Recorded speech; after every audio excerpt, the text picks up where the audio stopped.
Do you need to take supplements? We take supplements, and we're going to talk about which ones we take and why. Welcome to Unload It. We're your hosts. I'm Crystal. This is Megan. If you have any questions for us, our contact information is in the video description, and we would love to hear from you. So, Megan, supplements. It's a hot topic. I think that it tends to be one of those very polarizing discussions as well. So I think both of us would agree that first and foremost, nail the basics. Make sure you're eating whole foods. Make sure you're exercising, taking care of your sleep. You have those fundamental things, those pillars that really need to be addressed. And then once you do that, if you want to add in some supplements that have some good research behind them, there are some benefits. Creatine, that's one that I take. How about you? Yeah, I also take creatine, and I agree with what you say, or what you're saying when we talk about food, like whole foods and healthy foods and sleep over top of supplements. We can't supplement our way out of a bad diet. And also, if you're not eating well enough, then how do you even know what your supplements are doing or if they're working? So exactly. Yeah. But you gotta creatine is a huge one. You got to cross the T's and dot the I's with the basics, and then you can supplement. In terms of what creatine does, it is the evidence would suggest that it supports performance. So it can enhance strength and power. When we talk about does it help you gain lean muscle? It doesn't directly do that. So taking creatine won't put lean tissue on your body, but it enhances your performance, and combined with good nutrition and good recovery, that can lead to you gaining some lean muscle. So just so people have a sense of what is it actually doing. The other one that we both take, fish oil. I take a teaspoon of fish oil. Mine has a little bit of vitamin D in it. Can help with inflammation and might have some cognitive benefits. Absolutely. Helps with mood a little bit too. For me, it does help with inflammation. I actually stopped taking it for a while because I forgot to repurchase it and then just dropped it out. So I've reintroduced it only in the last month. But I know in the past, I also feel like it did help me a little bit with balancing my weight, but it's definitely a supplement worth taking. And it is on my small list of supplements. Yeah, small list as well for me too. Again, there is ongoing research to support its efficacy. Electrolytes while we train. I take electrolytes, BioSteel. If you're in the gym and you're sweating a lot and you are, experiencing that sort of change in your electrolyte balance, it can be beneficial. I don't think anyone can really argue with that. I guess it depends really on what kind of training you're doing. If you're in and out of the gym in 10 minutes, maybe you don't need electrolytes. But if you're hitting some of those longer sessions, and certainly in the summer and when you're sweating a lot, can be helpful. What brand do you take? I agree. I actually started taking BioSteel a while ago just because I was traveling and went to Costco. BioSteel is on sale, and it was a trip I was on where we were doing a ton of mountain biking days that were 5 to 8 hours outside on the bike in plus 40 heat. So big difference. Yeah, we were out there alone, but it was so hot, and every time I had a BioSteel, it was just 1 to 2 a day, and it's kind of become my pre-workout on most days. And it made a world of difference. And I was with people who usually have more energy than me, but I was able to keep going. And I was like, get your electrolytes up. Because I was doing it, and that was the only difference. But at the end of the day, 8 p.m., I was like, let's go for a walk. Let's keep moving. Keep going. So now it's Supercharged. A staple ever since then. But BioSteel has worked. I feel good. It doesn't make me feel off or full or sick. I can take it during my workout. Perfect.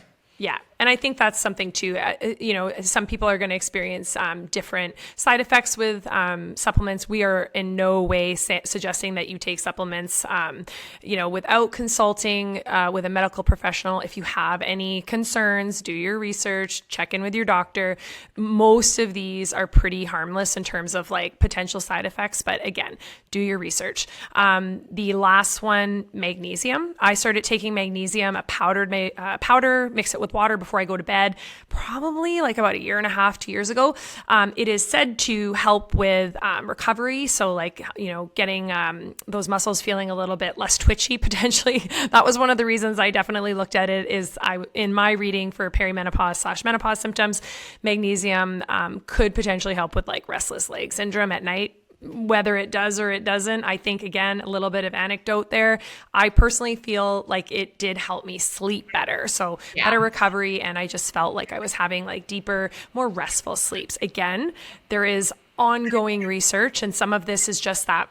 Honestly, it's that anecdote. It's that placebo. Like, I think it's working. So is it? It's working. So there is a little bit of that to be considered here with some of these supplements. Well, and one of the ways that I figured out to figure out what works best for me over time is to try and introduce things one thing at a time instead of just, supplements this month.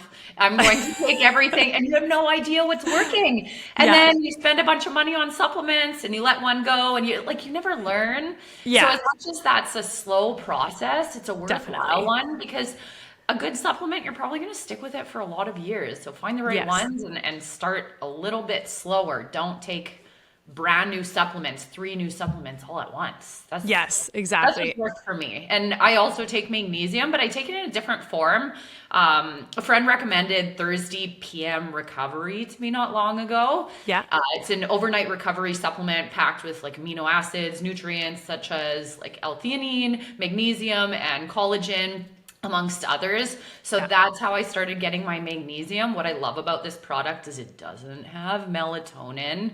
I don't know. Have you ever played around with melatonin in the past? And I haven't. No. It gives me like vivid, extreme nightmares, and I sleep terribly. And I noticed I would take it like one night and then not for 2, and then I would take it, and every time terrible nightmares. Oh, crazy. So the opposite of what it should be doing. Yeah, exactly. So it doesn't work that way for some, but I have heard this amongst other people.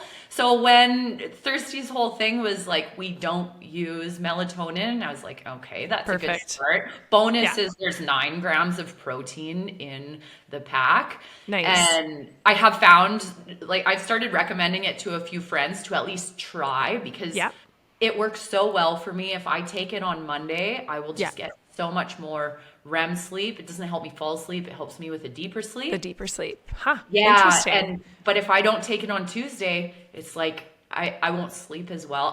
You notice it. Night to night, I can notice the difference. It's not like a supplement where it's long term. At least that's my experience. And I've been doing this for a year, forgetting to take it and then taking it. So you can feel the difference. And I think that's powerful. I think that if you feel like you notice a decline or a negative change when you stop taking something, it's like, maybe it was working well for you. So there is something to be said about factoring that in. Obviously, there are some charlatans and what do they call them? Fish oil snake salesmen out there selling everything under the sun. So there is a little bit of like due diligence, consumer beware, do your research, figure out what works for you. I think everything that we've shared here today in terms of what we use is there is some research, some sound research in particular for creatine, with evidence that shows, yes, it does this. There are varying opinions, like, with creatine, there are papers coming out saying, hey, there's some cognitive benefits. Hey, there's some benefits for women over 50. Absolutely. I think that some of that is to be determined still. But again, there is that powerful like placebo effect where if you think it's helping, that helps too. So, and going off of your own experience, I actually didn't know about a few of those effects when I started taking it, or I hadn't heard about them as often. So I don't feel like it was a placebo effect for me, but I did notice a change in my focus, my ability to sit at the computer and work on the same thing for like 2 or 3 hours more than I used to before I would just get restless and hate sitting at a computer. Take a break.